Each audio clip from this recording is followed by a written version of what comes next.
Өздеріңізге белгілі кеше мемлекет басшысы еліміздегі су тасқынына байланысты шұғыл кеңес өткізді. Президент жағдайды қалыпқа келтіру үшін шұғыл шаралар қабылдаумен қатар жүйелі жұмыс қажет екенін атап өтті.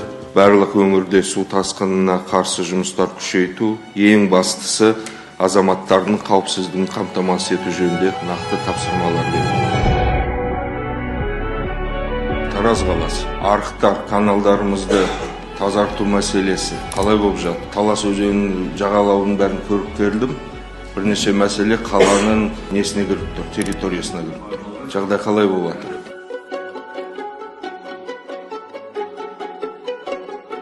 Құрметті әріптестер, жан-жақты ахуалды көріп отырсыздар.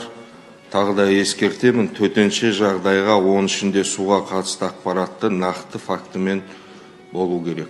Жазып бере салу немесе қатардағы қызметтерге барып көріп келші деген мәселелерді доғару керек. Басшылардың бәрдері өз көзіңізбен көріп, аяқпен жүріп өтіңіздер.